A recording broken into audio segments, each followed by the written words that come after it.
All right, hello and welcome to Module 2. So, how are you doing? Hopefully you have a feel for the time for the requirements and you can just, as my grandmother would say, cook with gas. You can get going here in this class. Okay, so this week is Module 2, and so you have a discussion and you're submitting your topic proposal.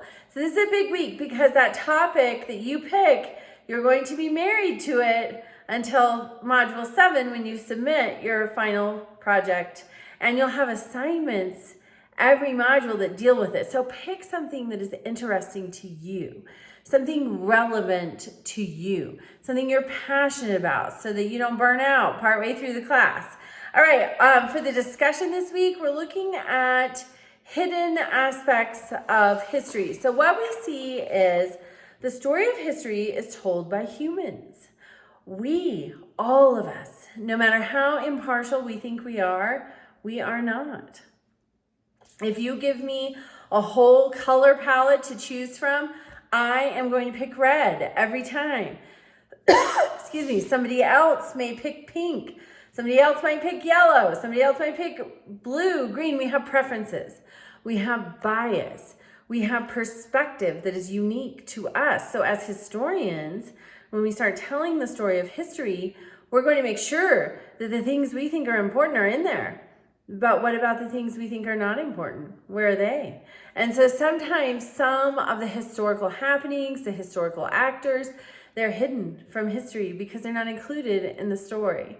And sometimes we see, especially with some of the Civil War type historical accounts, we see secondary sources that want to sort of gloss over slavery or change that narrative so that it's not portrayed as cruel as it truly was.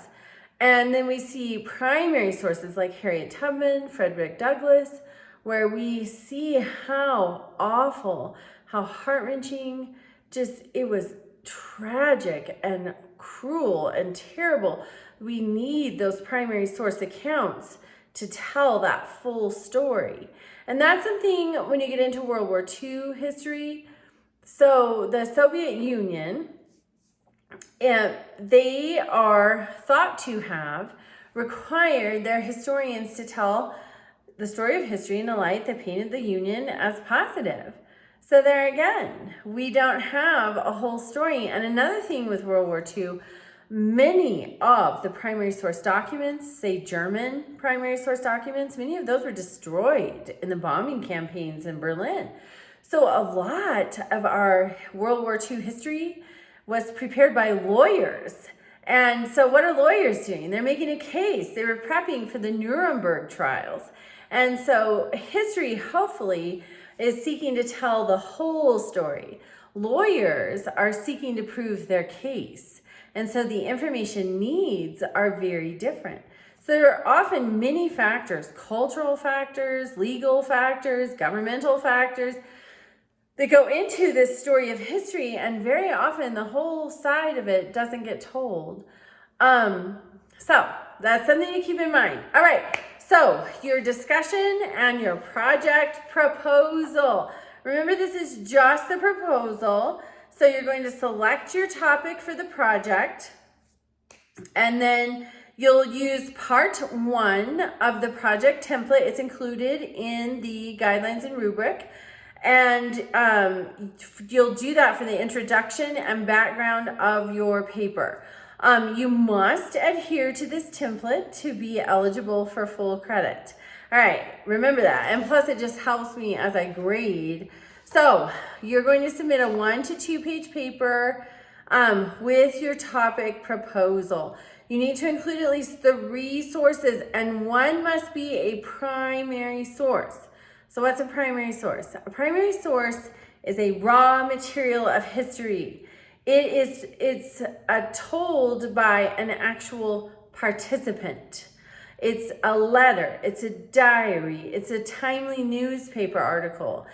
It's so if you're looking at the Civil Rights Act, for example, it would be a newspaper article from 1964 about something having to do with the implementation of the Civil Rights Act. It's a photograph from that day. It's something, it's raw. Anything that provides context or background or anything like that is a secondary source. Primary sources are actual participants during the time of the event. So if you get confused on that, reach out to me, but just keep that in mind because it's really important that of your 3 sources, and they can all be primary sources. If you find 3 fantastic photographs that tell the story, great. But just make sure at least one of your sources is a primary source. All right, have a great week and reach out with questions.